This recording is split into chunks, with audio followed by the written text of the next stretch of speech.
Alors, mbote peuple congolais, mbote ba congolais nyo surtout, il y a sud, na ya nord, de l'est à l'ouest. Nga komo na ngai na kopesa te. Na kopesa te parce que na kobanga bamboshi. Naza kobanga bamboshi. Naza kobanga ba pasteur mboshi. Naza kobanga ba prêtre mboshi. Naza kobanga ba intellectuel mboshi, ba colonel mboshi. Parce que ba mboshi baza bato mabe. Tout lembi bino bamboshi. On est fatigué de vous maintenant. On en a marre. Il y a ba médiocre généraux, généraux, colonels, ba officier, oyo sasu bamboshi, ba zoba, bamboshi, ba zoba, ne vaut rien. Ba pasteur mboshi, tous ceux qui proclament l'évangile de Jésus-Christ qui est mboshi, ba sataniste, des démoniaques. Ba prêtre, ba démoniaque, ba sataniste. Un mboshi ne peut jamais être saint. Un mboshi ne peut pas être saint, ne peut pas proclamer l'évangile. Il faut que bino ba mboshi se convertir. Il faut que bino ba pasteur mboshi, ceux qui vous allez vraiment ba pasteur en Zambé. Vous critiquez moi na moto na bino. Vous critiquez Sassou parce que Sassou a ko boma bato. Bino ba pasteur boko prêcher ba Congo, ba linga ba ninga. Boko ne ko prêcher ba mboshi. Na ko senga na ba pasteur mboshi. Boko ne na oyo, obuya, olombo, boko ne ko pesa le loba ya nzambe na ba mboshi. Botika ba sudis, botika ba congolais sui parce que bino ba mboshi bozali mabe. Bozami tema mabe. Eza bozoba bako sala. Bobomi ngwabi, bobomi masamba deba, bobomi labe Fulbert Yulu kaka bino bamboshi. Ba Congo basala bino nini, ba Congo. Ba Congo basala bino nini. Bo lakisa ngai intellectuel mboshi oyo ba Congo ba boma. Zéro. Bo lakisa ngai intellectuel mboshi oyo ba vili ba boma. Zéro. Bon l'accent intellectuel ou un cadre mboshi oyo ba bembe ba boma. Zéro. Ezala ba bembe, ezala ba nsangi, ezala ba sunzi, ezala ba njem, ezala ba kwele, ezala ba moi, ba enyele, ezala ba bokiba, ezala ba kuyu, ba teke, ba hangala. Jamais ba boma ba mboshi. Ba mboshi, bino bosi bo boma ba tunyo so tuwana. Bino ba mboshi. Bosi bo boma ba cadre. Ya le kwilu. Bosi bo boma ba cadre. Ya la bwenza. Bosi bo boma ba cadre. Ya le nyari. Kaka bino ba mboshi. Bosi bo boma ba cadre. Ya le kumu. Bosi bo boma ba cadre. Ya la bwenza. Pire ba cadre. Ya le poule. Boboma ba cadre ba teke, ba cadre kuyu, boboma ba cadre ya cuvette ouest, même ba cadre ya la cuvette, ba tubazana bino ba voisin na bino. Ba cadre likwala ya la sanga, bosi boboma bango bino ba mboshi. Ezala ba pasteur, ba prêtre, ba intellectuel médiocre ya ba mboshi wana. Et ça soni mingi. Ce que le Congo sur le plan international n'est plus crédible. Ezapo na ba intellectuel médiocre ba mboshi. Sassou a pesa bango ba bourse. Ba mboshi bino bozo ba bourse à Sassou. Okena kotanga na États-Unis na ba poto bo kokate parce que mboshi est naturellement idiot. Biso maintenant il faut te répondre bino. On en a marre de vous. Mais je sais que je ne suis pas tribal, mais ngana ko répondre bino maintenant. On fonctionne aux zobana bino. Si tu veux taper un fou, il faut aussi être fou. On est fatigué de vous, les mboshi. Les généraux les plus idiots du Congo sont les généraux mboshi. Est-ce que je mens? Jean-Dominique Okemba, c'est le général le plus idiot au Congo. Banyanga Mwala. Bon, le général moko ya mboshi, oya zali mayele, bo pesanga Congo. Parce que d'abord, kumisa ke aza mayele approuvé biso ke azaka ka zoba ba diplôme ba faux ba diplôme français ya kotingama. Boyebisa ngai na Nyangambwala asala discours na français. Boyebisa ngai na Jean-Dominique Okemba asala discours na français. Un discours intellectuel. Ba Jean Ndenge. Bomoni mamoshi ndenge bozala ka bazoba. Tala ba généraux na bino kaka ba généraux okende musika tala ka ba généraux mboshi ndenge baza zoba. Bino moko boyebi ke bozala ka bazoba bino ba mboshi. Boyebi. Bino moko boyebi ke bozala ka bazoba. Ba pesa bino ba bourse bokende kotudu na poto. Tala ndenge mboka ezali. Où sont les médecins mboshi? O bakenda kotudu na poto. Bazali wapi? Sasu benga ba médecins na yo ba mboshi na yo. Bayaka ko sauver Congo, ils sont où? Bakena na États-Unis, bakena poto, bakena soki wapi. Comme bazana bango bazo bakokata na université. Mais Sasu oko sacrifier Congo pour na bamboshi na bazoba wana. Le mboshi couche avec sa propre fille. Le mboshi couche avec un homme. Un homme couche avec un homme. Ce sont les pratiques mboshi. Bino. Mboshi mobali na mobali boko sala sexe. Papa ako bimana mwana. Papa ako bimana nièce. C'est ça, c'est ce qui est mboshi ça. On en a marre. Boloka ki pouvoir. Peuple congolais tiki bino pouvoir. Biso to bimi na biso mboka. Parce que to linga bozoba ba mboshi te. Bozali trop zoba. Même Banque mondiale FMI, pays étranger, et l'ingé sous Congo parce que bamboshi bazana pouvoir. Maintenant, vous voyez, Sabine Loko Moko. Congo oyo boma tous les jours. Nzambe a confondre bamboshi jour moko. Je le dis, benga il y a même des vrais pasteurs mboshi. S'il en existe même un. S'il y a des vrais prêtres mboshi, s'il en existe même un, à côté témoigner loko na koyobo, na kolobo.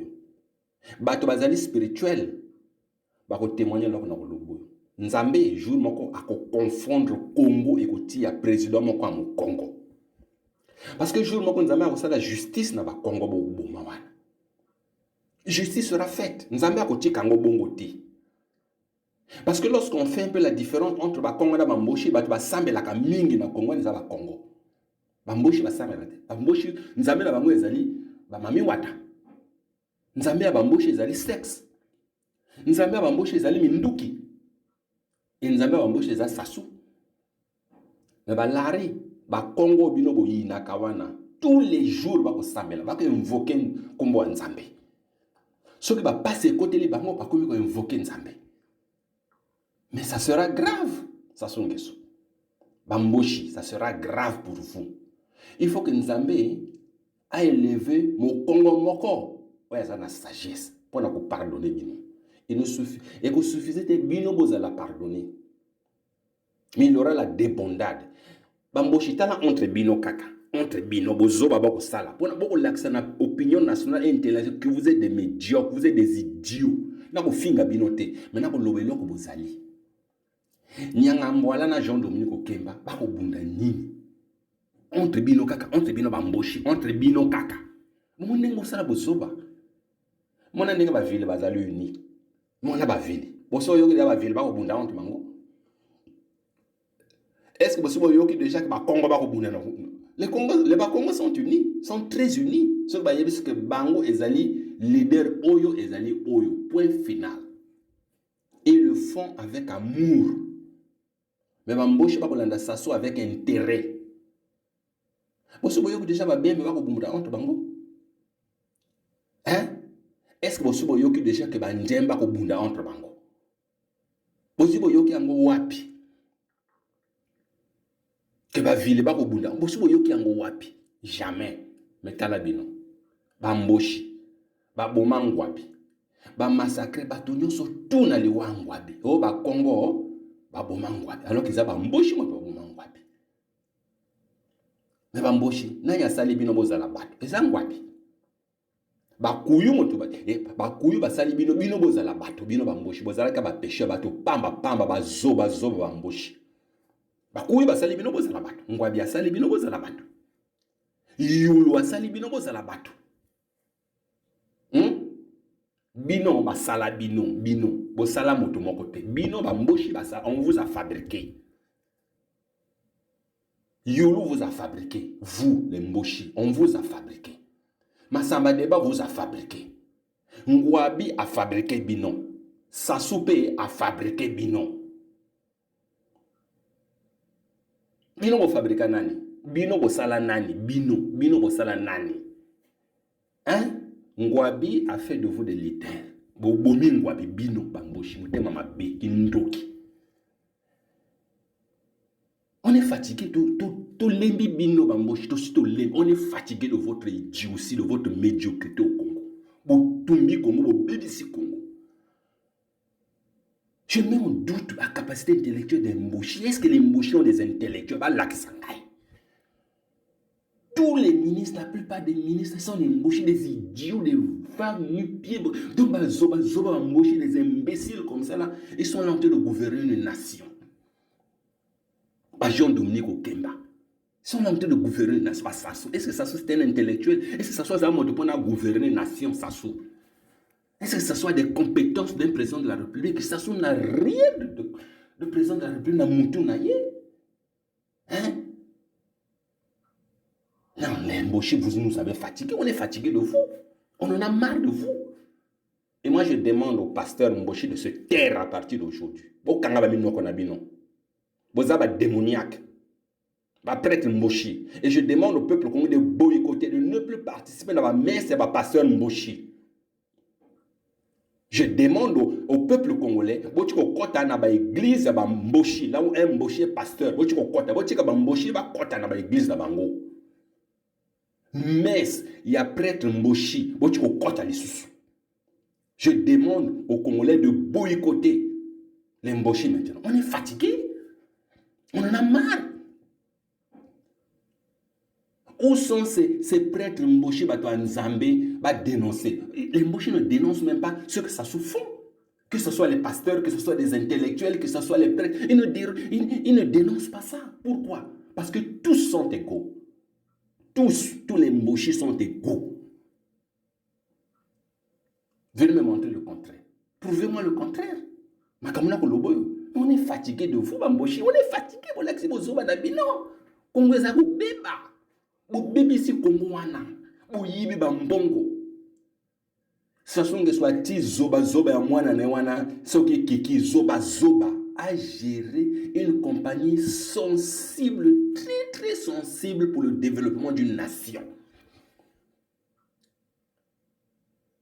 CNPC, c'est une compagnie très sensible pour le développement d'une nation parce que l'économie du Congo est basée sur les revenus pétroliers.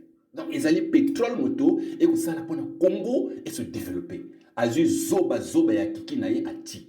Azu bamboshi nyoso tout baton ici dans la CNPC. Où est l'économie aujourd'hui? Il prend tous les idiots mboshi là, bana makango na ye, tout ça là. Bana ancêtres sont là, la CNPC. L'armée congolaise, est-ce que nous avons une armée? Le Congo n'a pas d'armée. Le Congo n'a pas d'armée, c'est une armoire, des cafards. Comment ils ont une armée? Pourquoi le Congo n'a pas d'armée? Parce que la plupart des officiers supérieurs sont des mboshi. Ils n'ont rien étudié, ils n'ont rien dans leur tête. Regarde l'armée. N'importe quel pays peut nous agresser aujourd'hui. Nous ne sommes pas en mesure de riposter à les attaques. Pourquoi? Parce que ce sont des mboshi qui gouvernent l'armée. Comme ils sont médiocres, notre armée est un squelette. On n'a pas de police. Pourquoi? C'est parce que la plupart des officiers de la police sont des mboshi. L'économie est à terre. Pourquoi? C'est parce que ça soit fabriqué des économistes mboshi, il les a placés dans des banques partout. L'économie est à terre. Le Congo est à terre à cause des mboshi. Les hôpitaux du Congo sont à terre à cause des mboshi. Les mboshi ont tout détruit. Ils ont détruit l'économie, ils ont détruit l'éducation, ils ont détruit la santé, ils ont détruit l'armée, la police. Le Congo est un pays d'insécurité galopante à cause des mboshi. Ah, Nzambe. pourquoi tu nous as mélangés avec ces mboshi? Dieu, pourquoi tu as mis les Congolais, tu es venu mettre ces mboshi au Congo? C'est malheureux. C'est malheureux d'avoir des gens comme ça. Des faux diplômes, ils allaient bino. Faux diplômes, ils allaient bino. Alors que vous avez, à partir seulement d'un nom, vous avez bino. Bananga na kwata l'école. Na kwata l'école. Na ibaka bamboshi ba ishuwakate. Bino bamboshi bo ishuwakate. Balexaka bino kaka kombo. Alors, balexa bino ba classe. Beaucoup ça la licence université ba licence sans qualité. Ça sont que soit ramasser bino kina china bino ba Cuba na ba France. Comme bino bozali ba zoba kaka zoba. Memboshi ba mboshi ba china France. Atanga azunga kumba zaka zoba. Ba mboshi ba china États-Unis. Azunga kumba zaka zoba. Bino bozoba na bino euta wapi bamboshi. Médiocrité, imbécilité na bino euta wapi. Bon de racaille mboshi imbécile.